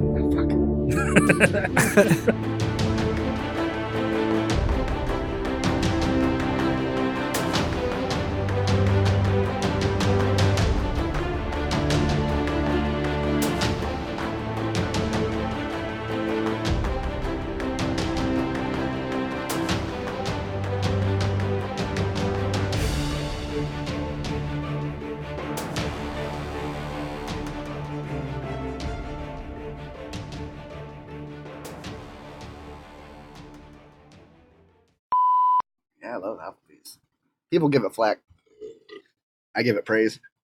Yeah, Applebee's kind of has a reputation for being cheaper. It is cheaper. You can tell. But it's almost like they flaunt that. Like they're like, you want $1 drink and some shitty ass nachos for $2? Here you go. You know, I mean, they know their crowd and they play up to them, and I Respect that. I respect the hell out of that. I love computers, but if I can minimize my use of them during the day, I'm happier. Because with a computer, there's always something that you have to deal with that you had no idea you had to deal with it until you're dealing with it. Yep. Constantly. Well, there goes an chasing my hour that I was wanting to record, but Yeah, exactly. I could have had this done in 15 minutes if everything was working right. yeah. But with dedicated hardware, I just turn it on, hit record. Yeah. What does it record to? Like an SD card SD or card. something? Yeah, I got like a 16 gigabyte SD card in there. And it's got built-in mastering and mixing algorithms. Oh, wow. Yeah, so you just run it through that. And, I want like a Zoom H5. Zoom H5? Yeah, the Just- one I have is a Tascam. Yeah. I love Tascam. How do you like the Tascam? Oh, it's great. Yeah. As far as a company goes, Tascam's probably my favorite recording company. They recently released a 24-track mixing board with an onboard recorder built into it. Nice. You can do up to 8 tracks at the same time. Damn. It's $1,000, but I'm thinking about picking that up. Yeah, because you can use it live and then also Exactly. have studio quality recording right there. Yeah. God damn. I'll send you a It would link. be so good to have, like, I wouldn't have to bring the computer or anything you just bring the table. for, like, live podcasts. Yeah. You can hook up to 8 different talking. Yeah. I could have it go through on the Audio on the computer and just have the recording in this. Mhm. That way I don't have to be recording at the same time. It's so I can cool. listen live, do the mixing, and not have to worry about anything. That would be great. I always have such mixed feelings when someone says I have my own stuff. Because, like, I've played at so many venues that have their own stuff. Yeah. And sometimes I'm just like, God, I wish I would have just brought my stuff. yeah. Yeah. Oh, it's like when we did the stuff at the college and just nothing was set up for us to record. Oh, yeah. Oh, Yeah. man. When Yeah, we did we- our panel at the college, we wanted to record it, and we told them in advance we'd like to record it. Do you have this and that? And we got this. Yeah. That didn't work. Yeah, we went there and there was just literally nobody in the recording booth at all. No, nobody was up there ready to do it. Oh, yeah, man. They didn't fucking tell them. It was, You gotta love that. I was in Athens at the Smiling Skull playing a gig, and they're like, "Yeah, we have a PA system." We get there, it's like a 4-foot stage. The PA system's in like a web encrusted closet, and it's like there's just a backpack full of odds and end cables that we have to sort through. No monitors, like Oh, wow. no sound guy. wow. Is that the one you told me the sound was like not very good when you played there then? Like I it wasn't a believe great that, show? yeah. And like we played for 2 hours, and the whole entire band made like $50. It's Wow. It's stuff like that where you're like, yeah, Smiling Skull will never be here again. Right. Like I can only look at so much like college tale. It's not even worth it, you know. There's no real monetary value of seeing hot chicks. I don't care, you know. Yeah. Like it's a perk, yeah, but It's like, yeah, I mean, your tits look nice, but that doesn't pay my rent. right. They could pay your rent. They They could. could if they were my tits. They're not. Who did you? Wouldn't it be follow? weird if you looked exactly the same, but you just had like a perfect set of like C-cup woman's tits? I honestly don't think it would take long for me to get over that. Like, it would take me about a day to realize how to harness that to my ability. Like, Would you be wearing like crop tops and Constantly. Just yeah, I could just see Cody just run around a fucking 80s tube top. playing banjo with a set of fucking bomb ass tits. After the show, people are autographing my tits. They're Yeah, if so you want to. good. I don't Joe. need it. Joe was here. Heart. Heart. Yeah, I would love that. It's expensive though. Tit jobs are expensive, right? are they? Thousands of dollars. If I had to choose between getting a nice set of tits or getting my teeth fixed, I'd probably choose the tits. People won't even be looking at my teeth at that point. Yeah, you know? I mean, You don't need to worry about that. hey, my teeth are up here. You know. You just smile. It's nothing but black. Yep. So did I get the job? You did. I'm the new security guard. So notice you guys got a green screen. You guys do stuff with that? Yep. Put, like, when we don't space back have there? when we don't have 3 people, we live stream the podcast, Oh, that's cool. and then sometimes I have time to play video games. Yeah. Yeah, not very often. Yeah, he Not does very- Twitch streaming sometimes Oh, for cool. video Yeah. games and puts up like Yeah, makes it invisible in the background. Hey, some people make money off of that. they do. We've got a couple of people in my streaming community who are pretty close to partner. Oh, that's awesome. Yeah, I mean it's a lot of work to get there in It this. is. Like far more than it's probably worth, to be perfectly honest. Because like you have to have an average of 75 viewers, 75 relatively active viewers in your chat, Yeah. and At any given time. yeah, as often as you stream for like a month straight or something, and that's tough. That's tough. Yeah. Coming from like an arts and performing like kind of semi background, it's hard to get 5 people to look at your shit, let alone 75 people. Yeah. Oh yeah, when I stream, I might have maybe 1 or 2 people tops. Like I'll tell you what would help chatting. though is like a real nice set of tits. it's true. It's true. 100%. That would be nice. I've got a nice set of. Well, tits, that's though, the Cody. thing, though. Look at this. Look at this cleavage. You need to utilize that. I know. That's all there I is just need to a it. push-up bra. Can you capitalize on that? Probably. Twitch would allow you to. You would right? have Yeah. better luck There are with. titty streamers all over the place. Oh, there is, man. I Yeah. see them Yeah. on Instagram. Mm-hmm. You know, Got to get the light in there for them. yeah, dude.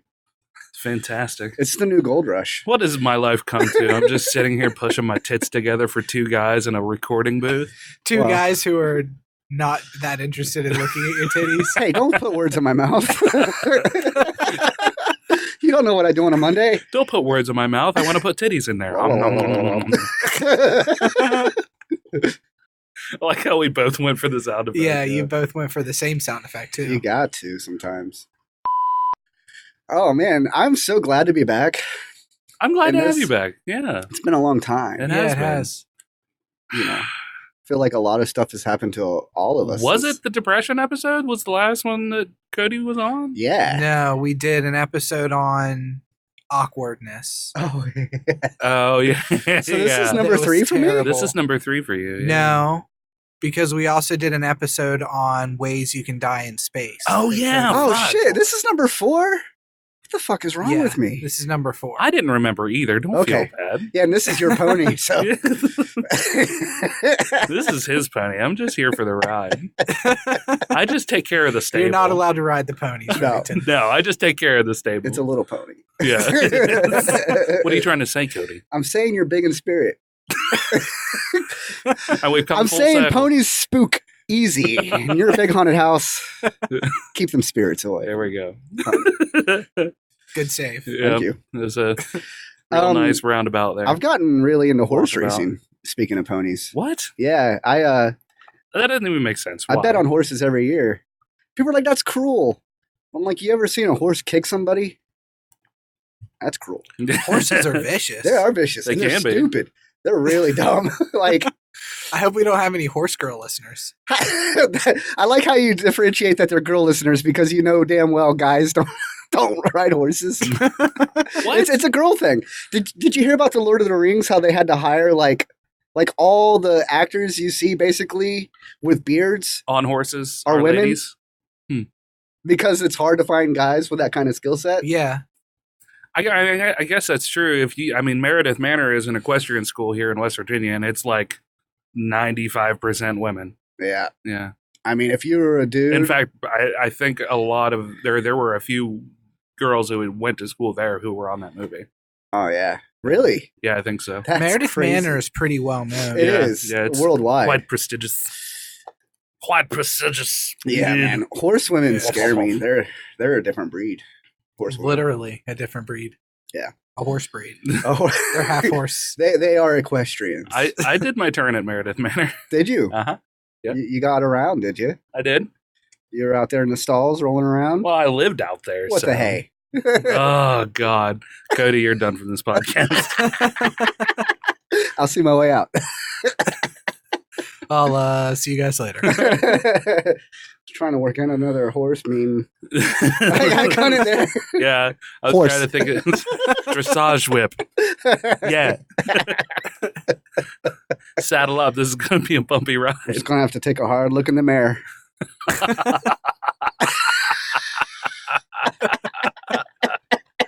Yes, using that West Virginia accent to your advantage. Ugh.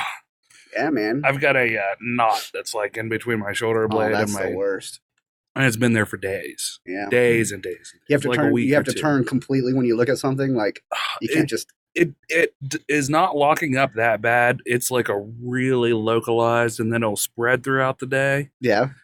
and just become sore instead of like a pointy sting. That sounds really bad. Yeah, it goes. Have you thought back and about forth. maybe going and getting it like worked on? I would if I had the money. I'm telling you, that's what's really stopping me from getting a massage. Mm, Is the money? yeah, It's expensive. it is. I just worry about how much getting the jerk off at the end is going to cost. I don't know how much that is, but one of my comedian friends totally sent me a coupon for a place in Belbury. Oh yeah. And it's funny because like the last time I talked to him, it was about happy endings, and he sends me this coupon for a place this in Belbury, this Asian massage parlor, and I'm like, Yeah. I wonder what this is about. You know? So how was it? It's I haven't went yet. it's But it's so weird to think how synonymous they are now. yeah, Like go together. that's the fucking gag. Yeah. Yeah. Like it doesn't matter what you're talking about. And Happy endings is the gag. you know, the one thing that really that I don't care for is hand jobs. Mm, I don't care for hand jobs mm, unless I'm given the hand job. right. I want nothing to do with it Yeah. because you're going to disappoint me, and I'm going to lose respect in you. Yeah. Let me do it. You're doing it wrong. Exactly, right? Nobody can do it as well as you can do it. No. Whatever. It's If there's- bullshit. If there's no mouth involved, then there's no fun. That's involved. not. Yeah, when you add the mouth, that's like when Goku goes a little more Super Saiyan, Right? Yeah. kicks it up a notch. Yeah, exactly. The fights get a little bit more intense. Yeah. And then every once in a while you run into somebody who like goes God mode saying, Oh yeah, dude. yeah. And the whole time, you know, I'm. And that's the girl you want to marry. know. you know? Yeah, I want to marry someone who's good at that. You know, For sure. blowjobs. For sure. You ever get with someone who wasn't good at blowjobs, and then like a few months later, you get back with someone and they're like way better? You're like, Yeah. you put some time in, didn't you? You've been practicing. Who showed you these tips? I want to shake their hand. Maybe not their hand. I don't know. Not their hand. I want to shake I their want mouth. fist bump them. Larry and Bernie have been adopted. Larry and Bernie, huh? Hmm So we were Bernie Sanders. Oh, Yeah. I thought so. Seriously, feeling it. its name was Bernie 2020 on the Really? paperwork. Yeah. Really? 2020 Yeah. hindsight. It's like, oh yeah, that's fucking topical. Name a fucking rescue pet. Topical fucking Who political named it? humor. Idiots. Sorry. Note to Person- self. They found it. Well, the shelter. Oh, The okay. shelter comes up with names for all of the. Are they rescues randomly and such. generated? I fucking hope so. They're scraped off of the internet into a Word file. Oh, that was just a real fucking- popular phrase. just fucking word clouds. They're Yeah. like that one. Bernie 2020 there. That's showing up pretty big. You And know? this is our kitten, Storm Area 51. Yeah. Really popular on the internet. This is our right dog now. Jeffrey Epstein. We're gonna go ahead and put him down. Yeah. Oh, Brandon. Oh, The conspiracy theorists are going to love that. Oh. That was a joke right there. I would have used that joke on stage, but half the crowd probably wouldn't have gotten it. No, yeah, right. But whoever did laugh is my kind of people. Right. That's how you know who you're going to talk to after the set. Right. Who laughs at Who your laughs at fucked your up darkest jokes. Yeah. So we were fostering a mother and 5 kittens. Okay. And got them through their shots, got them through getting old enough to get fixed, and then we took them to the pet store who works with the shelter to get kittens and stuff adopted. Okay. So 2 of the 5 have been adopted now. That's awesome. Yeah. But I have to say that Meatloaf isn't impressed with 2 out of 5. Yeah, it's true. Is that a Meatloaf song? 2 out of 3 ain't bad. Oh, 2 out of 5. I'm not familiar with Meatloaf. Are you not? I mean, you So know the delicious. song. Because 2 out of 3 ain't bad. No? You don't even know the song? No, Like, I've that's- never heard that song before. Wow. I'm surprised that wasn't like a part of like a 2-in-1 body wash. I mean, I always Ad- I always forget that it's Meatloaf that did that one, but Oh, yeah. Man, I did get the joke. I don't like Meatloaf though. I fucking love Meatloaf. Like, Like the band or the food? both. Yeah. Which is funny because I don't feel that way about America. Like, I love the band way more than the country. I guess I got to get out. Mm, mm, mm. Ah. This is a very Meatloaf. political podcast. You know, the Cody, country and you makes need it hard to. You need to respect. Yeah. Yeah. Get respected. Wow. Yeah. Mouth noises. You need to respect it or Yeah, man. Actually, I last week I logged out of Facebook because of politics, and I have no intention of logging back in. Yeah. And I feel so much better. The hardest part about logging out of Facebook is not being able to tell anybody on Facebook that you logged out. People are probably just wondering, what'd you do? Fall in a ravine? I didn't do that one thing where I'm like, I'm done with Facebook, everybody, guys. I'm done with Facebook. Yeah. Wink, wink, nudge, nudge. I felt like I'd have more like success if I left that off and was just like, fuck this, I'm out. Right. Did you feel badass about it? Yeah, I felt a little badass about it, yeah.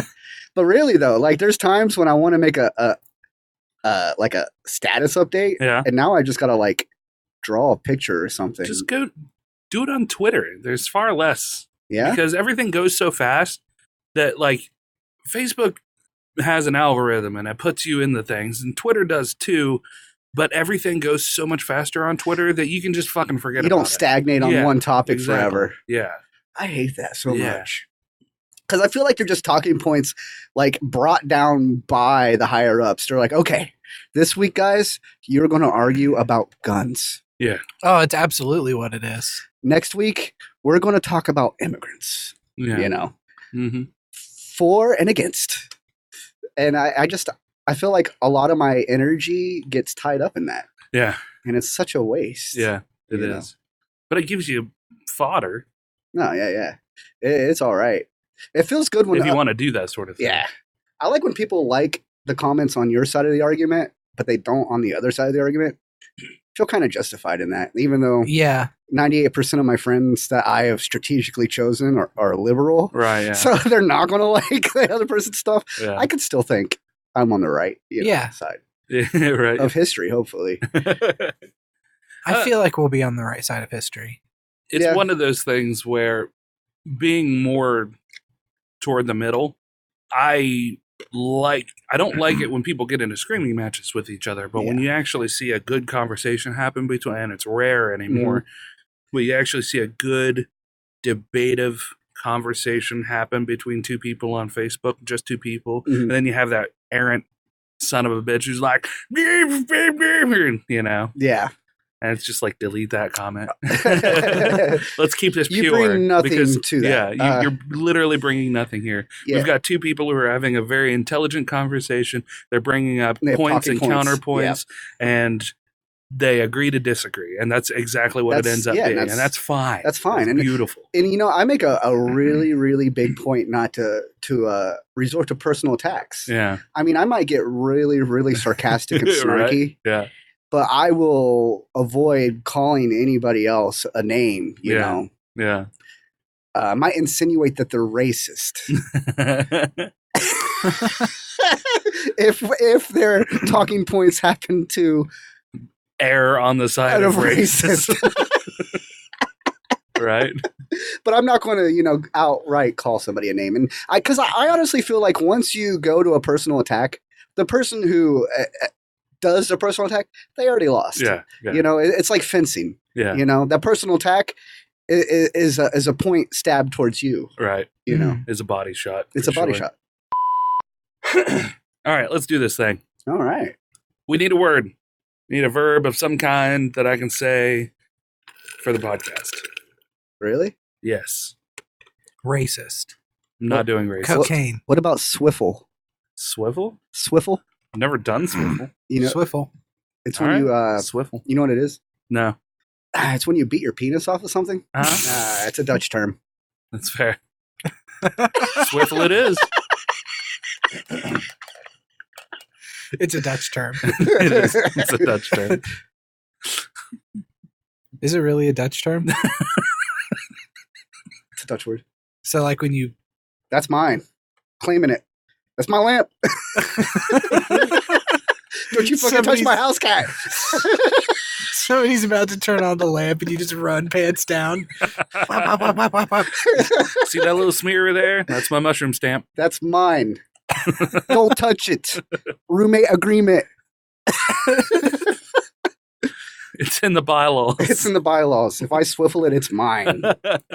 Same with you. It's just a fucking mushroom stamp on everything at Cody's house. I don't. The I went worst there to is visit the other day. it's terrible. The whole house just smells like dick. Yeah, it's so weird. It's just The worst is whenever slight salty air. that's bad. It's like Thick. the ocean isn't even near here. No. The worst is whenever you get into like a vehement swiveling match with your roommate and you end up just sword fighting Yeah. because you're going over for the same object. I mean, Like the is that remote the control? worst though? No, Like, it's not let's the- be real. That's not the worst. It's not the worst. It's not the worst. Probably the best. You don't cross the streams. You ever heard? No. No. And then you end up accidentally tripping and falling into your mouth with their mouth. Yeah. That's You only. slide around on the. I mean, honestly, as long as you're like no, like you with your mouth full, you're like no, you know. It's not gay if you say no, you know. Just, Yeah. hey, oh, no homo. Oh. Yeah. As long as there's a clarification, that's all you need. It's 2019. You need two things. You need permission and you need clarification. That's Yeah. all you need. Yeah. Yeah, clear communication. That's right. Swiffle? Swiffle. I hope I'm not making that. You probably are. It's fine. I think we did a made up word last time. We did. Flirt nipple. I don't remember what it was. Flirt nipples. Flirt nipples? Yeah. Swivel. What does swivel mean? This is saying something about Pythagorean. It'll make us sound smart. What the fucking Pythagoras have to do with swiffling? Oh, you didn't know about that? I know. Pythagoras would arc his penis Oh. before he would swiffle things. He would arc it? Yeah. Hmm. Like the Pythagorean theorem. Yeah. Yeah. He would like whoop, like a reverse elephant's trunk. Does the Pythagorean theorem arc? I have no idea what the Or Pythagorean are you theorem getting is. that mixed up with the Fibonacci? No, I'm not thinking of Fibonacci. That's the golden ratio. Yeah. I was looking up swivel penis and I came across an article called "Small Penis Sex Positions Saved."